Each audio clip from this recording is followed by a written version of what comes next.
ನೂರಾರು ಜನ ಗಿರಾಕಿಗಳು ಬಿಟ್ಟು ಹೋದಂತಹ ಎಂಜಲು ತಟ್ಟೆಯನ್ನು ತೊಳೆಯೋದು ಸುಲಭದ ಕೆಲಸವಾಗಿರಲಿಲ್ಲ. ಬೆಳಿಗ್ಗೆ 4 ಗಂಟೆಯಿಂದ 5 ಗಂಟೆವರೆಗೆ ಚಳಿ ಇರಲಿ ಮಳೆ ಇರಲಿ ಆ ಹೋಟೆಲ್ನ ಮೂಲೆಯಲ್ಲಿ ನಿಂತು ಗಂಟೆಗಟ್ಟಲೆ ಪಾತ್ರೆ ತೊಳೆಯಬೇಕಾಗಿತ್ತು. ಗ್ರಾಹಕರು ಕುಳಿತು ಹೋದಂತಹ ಮೇಜನ್ನ ಸ್ವಚ್ಛಗೊಳಿಸುವುದು, ನೆಲಗೊಳಿಸುವುದು ಈ ಹುಡುಗನ ಕೆಲಸವಾಗಿತ್ತು. ಹೌದು, ಕನ್ನಡ ಚಿತ್ರರಂಗದಲ್ಲಿ ಬ್ಲಾಕ್ ಕೋಬ್ರಾ ಎಂದೇ ಹೆಸರುವಾಸಿಯಾಗಿರುವಂತಹ ದುನಿಯಾ ವಿಜಯ್ ಎಂದು ಕರೆಯಲ್ಪಡುವ ವಿಜಯ್ ಕುಮಾರ್ ಅವರ ಬದುಕು ಯಾವುದೇ ಕಮರ್ಷಿಯಲ್ ಸಿನಿಮಾಗಿಂತ ಕಡಿಮೆ ಆಗಿರಲಿಲ್ಲ. ಇಂದು ಕೋಟ್ಯಾಂತರ ರೂಪಾಯಿ ಸಂಭಾವನೆ ಪಡೆಯುವ ಸಾವಿರಾರು ಅಭಿಮಾನಿಗಳನ್ನ ಹೊಂದಿರುವ ಈ ನಟನ ಯಶಸ್ಸಿನ ಹಿಂದೆ ದಶಕಗಳ ಕಾಲದ ಅವಮಾನ, ಹಸಿವು, ಕಣ್ಣೀರು ಮತ್ತು ಹಗಲು ಇರುಳು ಎನ್ನುವ ಪರಿಶ್ರಮವಿದೆ. ದುನಿಯಾ ವಿಜಯ್ ಅವರಿಗೆ ಬಾಲ್ಯವೆಂಬುದು ಕೇವಲ ಆಟವಾಡುತ್ತಾ ಕಳೆಯುವ ಸುಂದರ ಸಮಯವಾಗಿರಲಿಲ್ಲ.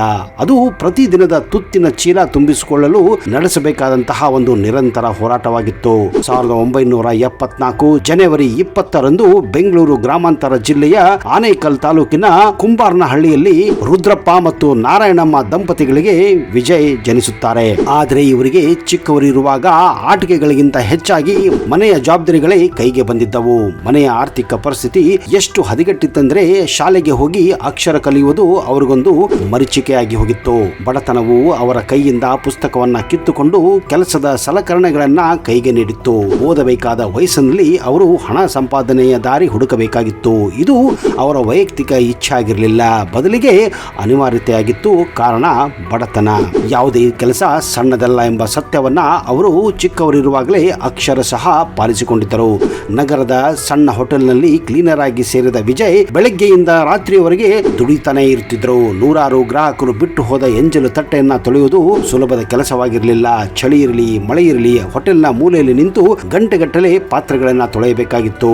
ಅಂದು ಅದೇ ಕೈಗಳು ಇಂದು ಹಾಗೆ ಕೆಲಸ ಮಾಡಿದ್ದರಿಂದಲೇ ಆ ಕೈಗಳೇ ಇಂದು ಕ್ಯಾಮೆರಾ ಮುಂದೆ ನಟಿಸುತ್ತಾ ಕನ್ನಡಿಗರ ಮನ ಗೆದ್ದಿವೆ ಅಂದ್ರೆ ಆಶ್ಚರ್ಯಕರ ಸಂಗತಿಯಾಗಿದೆ.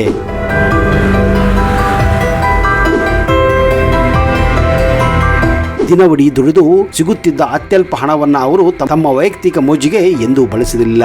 ಬದಲಿಗೆ ಅದರಿಂದ ಬರುವ ಪ್ರತಿಯೊಂದು ರೂಪಾಯಿಯು ಮನೆಯ ಉರಿಯಲು ಸಹಾಯವಾಗುತ್ತಿತ್ತು. ಹಲವು ಬಾರಿ ಹೋಟೆಲ್ನಲ್ಲಿ ಉಳಿದ ಆಹಾರವನ್ನೇ ಸೇವಿಸಿ ಹಸಿವು ನೀಗಿಸಿಕೊಂಡ ದಿನಗಳು ಅವರಲ್ಲಿ ಹಸಿವಿನ ಬೆಲೆಯನ್ನ ಅರ್ಥ ಮಾಡಿಸಿಕೊಟ್ಟಿವೆ. ಈ ಕಹಿ ನೆನಪುಗಳೇ ಮುಂದೆ ಅವರು ದುನಿಯಾ ಸಿನಿಮಾದಲ್ಲಿ ಅಷ್ಟೊಂದು ನೈಜವಾಗಿ ನಟಿಸಲು ಪ್ರೇರಣೆಯಾಗಿದ್ದವು. ಹೋಟೆಲ್ನಲ್ಲಿ ಕೆಲಸ ಮಾಡುವಾಗ ಗ್ರಾಹಕರಿಂದ ಅಥವಾ ಮಾಲೀಕರಿಂದ ಸಿಗುತ್ತಿದ್ದ ಸಣ್ಣ ಪುಟ್ಟ ಬೈಗುಳುಗಳು, ಅವಮಾನಗಳು ಅವರ ಮನಸ್ಸನ್ನ ಗಟ್ಟಿಗೊಳಿಸಿದ್ದವು. ನಾನು ಇಲ್ಲಿಗೆ ಸೀಮಿತವಾಗಬಾರದು, ಜೀವನದಲ್ಲಿ ಏನಾದರೂ ಸಾಧಿಸಬೇಕು ಎಂಬ ಕಿಚ್ಚು ಅವರಲ್ಲಿ ಮೂಡಿದ್ದೇ ಇಂತಹ ಕಷ್ಟ ದಿನಗಳಲ್ಲಿ. ವಿಜಯ್ ಅವರು ತಮ್ಮ ಹಳೆಯ ದಿನಗಳನ್ನ ಎಂದಿಗೂ ಮುಚ್ಚಿಟ್ಟಿಲ್ಲ. ಅನೇಕ ವೇದಿಕೆಗಳಲ್ಲಿ ಅವರು ನಾನು ಹೋಟೆಲ್ನಲ್ಲಿ ತೊಟ್ಟೆ ತಳೆದವನು, ಕಷ್ಟದ ಬೆಲೆ ನನಗೆ ಚೆನ್ನಾಗಿ ಗೊತ್ತು ಅಂತ ಹೆಮ್ಮೆಯಿಂದ ಹೇಳಿಕೊಂಡಿದ್ದಾರೆ. ಇದು ಅವರ ಸರಳತೆ ಮತ್ತು ಸಾಧಿಸುವ ಹಂಬಲಕ್ಕೆ ಕನ್ನಡಿಯಾಗಿದೆ. ಸಿನಿಮಾ ರಂಗದಲ್ಲಿ ಯಾರ ಗುರುತಿಲ್ಲದೆ, ಯಾವುದೇ ಆಸ್ತಿ ಪಾಸ್ತಿ ಇಲ್ಲದೆ ನೆಲ ಕಂಡುಕೊಳ್ಳುವುದು ಅಂದು ಮತ್ತು ಇಂದು ಎರಡು ಕಷ್ಟವೇ ಸ್ನೇಹಿತರೆ. ವಿಜಯ್ ಅವರಿಗೆ ಸಿನಿಮಾ ಬಣ್ಣ ಎಷ್ಟೇ ಆಕರ್ಷಕವಾಗಿ ಕಂಡರೂ ಅದರ ಒಳಗಿನ ಹಾದಿ ಮುಳ್ಳಿನ ಹಾಸಿಗೆಯಾಗಿತ್ತು. ಬೆಂಗಳೂರಿನ ಗಾಂಧಿನಗರ ಕನ್ನಡ ಚಿತ್ರರಂಗದ ಹೃದಯ. ಅಲ್ಲಿನ ಪ್ರತಿಯೊಂದು ಕಚೇರಿಯ ಬಾಗಿಲು ತಟ್ಟಿದ ವಿಜಯ್ ಅವರಿಗೆ ಆರಂಭದಲ್ಲಿ ಸಿಕ್ಕಿದ್ದು ಕೇವಲ ನಿರಾಸೆ ನಿರಾಸೆ ನಿರಾಸೆ. ನಟನಾಗಬೇಕೆಂಬ ಹಂಬಲದಿಂದ ಕೈಯಲ್ಲಿ ತಮ್ಮ ಫೋಟೋಗಳನ್ನು ಹಿಡಿದು ಸರಿಯಾದ ಬಟ್ಟೆ ಕೂಡ ಇಲ್ಲದಿದ್ದರೂ ಸುಡುವ ಬಿಸಿಲಿನಲ್ಲಿ ಕಿಲೋಮೀಟರ್ ಗಂಟೆ ನಡೆಯುತ್ತಿದ್ರು. ಬಾಡಿ ಚೆನ್ನಾಗಿದೆ, ಫೈಟ್ ಚೆನ್ನಾಗಿ ಮಾಡ್ತೀಯಾ ಎಂದು ಕೇಳುತ್ತಿದ್ದರು ಹೊರತು ನಿನಗೆ ನಟಿಸಲು ಅವಕಾಶ ಕೊಡ್ತೀವಿ ಅಂತ ಹೇಳುವರು ಯಾರು ಕೂಡ ಮುಂದೆ ಬರಲಿಲ್ಲ. ಯಾವುದೇ ವ್ಯಕ್ತಿ 1 ವರ್ಷ 2 ವರ್ಷ ಪ್ರಯತ್ನಿಸಿ ಸೋತು ಹೋಗುತ್ತಾನೆ. ಆದ್ರೆ ವಿಜಯ್ ಅವರ ಸತತ 10 ರಿಂದ 12 ವರ್ಷಗಳ ಕಾಲ ಸಣ್ಣ ಪುಟ್ಟ ಪಾತ್ರಗಳಲ್ಲಿ ತಮ್ಮ ಜೀವನವನ್ನ ನಡೆಸುತ್ತಿದ್ದರು. ಒಂದು ಒಳ್ಳೆಯ ಅವಕಾಶಕ್ಕಾಗಿ ಸದಾ ಕಾಲ ಕಾಯುತ್ತಿದ್ದರು. ಈ ದಶಕದ ಅವಧಿಯಲ್ಲಿ ಅವರು ಎದುರಿಸಿದ ಅವಮಾನಗಳು ಒಂದೆರಡಲ್ಲ. ಸ್ಟುಡಿಯೋಗಳ ಮುಂದೆ ಗಂಟೆಗಟ್ಟಲೆ ನಿಂತರೂ ಅವರಿಗೆ ಬಿಡದ ಸೆಕ್ಯೂರಿಟಿ ಗಾರ್ಡ್ಗಳು, ನಿರ್ದೇಶಕರ ಕಚೇರಿಯಿಂದ ಆಚೆ ಹಾಕಿದ ಸಂದರ್ಭಗಳು ಅವರ ಬದುಕಿನಲ್ಲಿ ಸಾಕಷ್ಟಿವೆ. ವಿಜಯ್ ಅವರು ಚಿತ್ರರಂಗಕ್ಕೆ ಬಂದಾಗ ಅವರಿಗೆ ಸಿಕ್ತಿದ್ದು ಎಕ್ಸ್ಟ್ರಾ ಅಥವಾ ಜೂನಿಯರ್ ಆರ್ಟಿಸ್ಟ್ ಪಾತ್ರಗಳು ಮಾತ್ರ. ನೂರಾರು ಜನರ ನಡುವೆ ಅಸ್ಪಷ್ಟವಾಗಿ ಕಾಣಿಸಿದ ಮುಖ ಅವರದಾಗಿತ್ತು. ಅಂದ್ರೆ 100ರಲ್ಲಿ 1 ಅಂತ ಅವರು ಕೂಡ ನಟನೆ ಮಾಡುತ್ತಿದ್ದರು.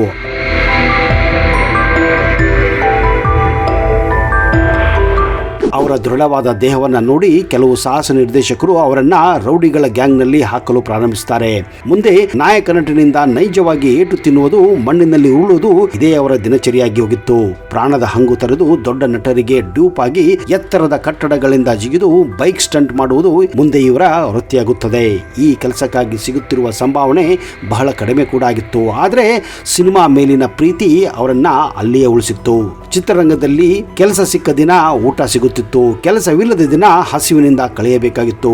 ಬೆಂಗಳೂರಿನಂತಹ ನಗರದಲ್ಲಿ ಬಾಡಿಗೆ ಕಟ್ಟಲು ಹಣವಿಲ್ಲದೆ, ಊಟಕ್ಕೆ ಚಿಲ್ಲರೆ ಕಾಸಿಲ್ಲದೆ ವಿಜಯ್ ಪರದಾಡಿದ್ದು ಹಲವಾರು ದಿನಗಳಿವೆ. ಹಲವು ಸಂದರ್ಶನಗಳಲ್ಲಿ ಅವರು ಹೇಳಿಕೊಂಡಿದ್ದಾರೆ, ಹೊಟ್ಟೆ ಹಸಿದಾಗ ಅದನ್ನ ತಡೆಯಲು ಜಾಸ್ತಿ ನೀರು ಕುಡಿದು ಮಲಗುತ್ತಿದ್ದೆ ಅಂತ.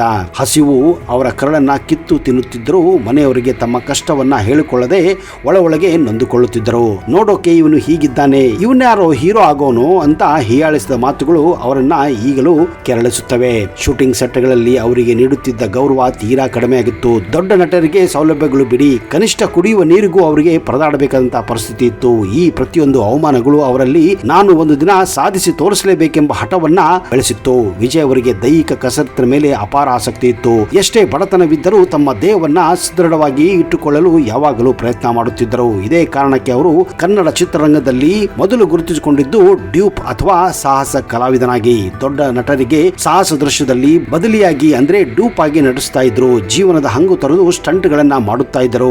ರಂಗ SSLC, ಜೋಗಿ ಸೇರಿದಂತೆ ಹಲವು ಚಿತ್ರಗಳಲ್ಲಿ ಅವರು ಚಿಕ್ಕ ಚಿಕ್ಕ ಪಾತ್ರಗಳಲ್ಲೂ ಕೂಡ ಕಾಣಿಸಿಕೊಂಡಿದ್ದಾರೆ. ವಿಶೇಷವಾಗಿ ಶಿವರಾಜ್ ಕುಮಾರ್ ಅಭಿನಯದ ಜೋಗಿ ಚಿತ್ರದಲ್ಲಿ ವಿಜಯ್ ಅವರದ್ದು ಒಂದು ಸಣ್ಣ ದೃಶ್ಯ ಹಲವಾರು ಜನರನ್ನ ಗಮನ ಸೆಳೆದಿತ್ತು.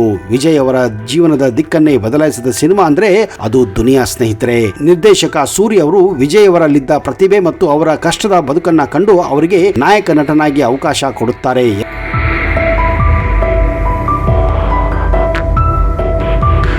2007ರಲ್ಲಿ ಬಿಡುಗಡೆಯಾದ ಈ ಚಿತ್ರ ಕನ್ನಡ ಚಿತ್ರರಂಗದಲ್ಲಿ ಹೊಸ ಸಂಚಲನವನ್ನೇ ಸೃಷ್ಟಿಸಿತ್ತು.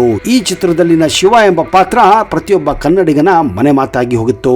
ಸಮಾಜದ ಕೆಳಸ್ತರದ ಜನರ ನೋವು, ಪ್ರೀತಿ, ಸಂಘರ್ಷವನ್ನ ಈ ಸಿನಿಮಾ ತೆರೆದಿಟ್ಟಿತ್ತು.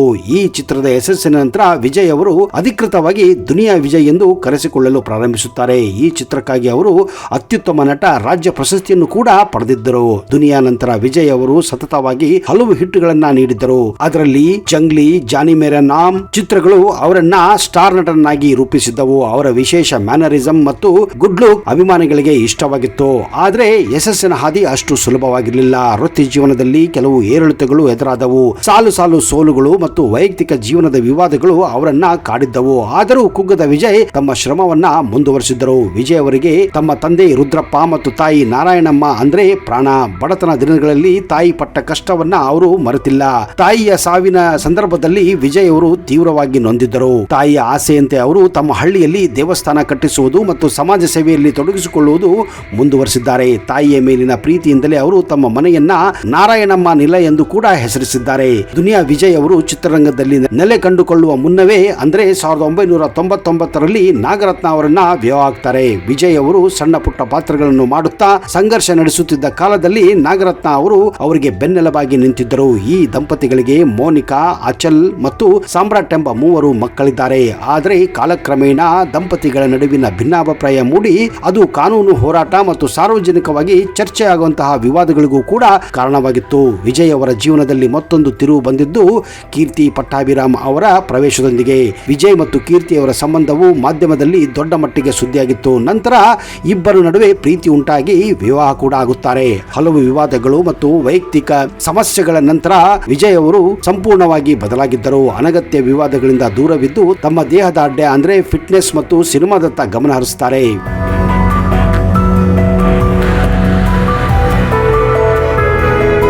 ನಿರ್ದೇಶನಕ್ಕಿಳಿದು ಸಲಗ ಎಂಬ ಬ್ಲಾಕ್ ಬಸ್ಟರ್ ಸಿನಿಮಾ ಕೂಡ ನೀಡುವ ಮೂಲಕ ತಮ್ಮ 2ನೇ ಇನ್ನಿಂಗ್ಸ್ ಆರಂಭಿಸಿದರು. ಯಶಸ್ಸಿನ ಜೊತೆಗೆ ವಿಜಯ್ ಹಲವಾರು ವಿವಾದಗಳಿಗೂ ಸಿಲುಕಿದ್ದರು. ಮೊದಲ ಪತ್ನಿ ಮತ್ತು 2ನೇ ಪತ್ನಿಯ ನಡುವಿನ ಜಗಳಗಳು ಪೊಲೀಸ್ ಠಾಣೆ ಮೆಟ್ಟಿಲೇರಿದ್ದವು. ವಿಜಯ್ ಅವರ ವರ್ಚಸ್ಸಿಗೆ ಸ್ವಲ್ಪ ಮಟ್ಟಿಗೆ ಇದು ಧಕ್ಕೆ ತಂದಿತ್ತು.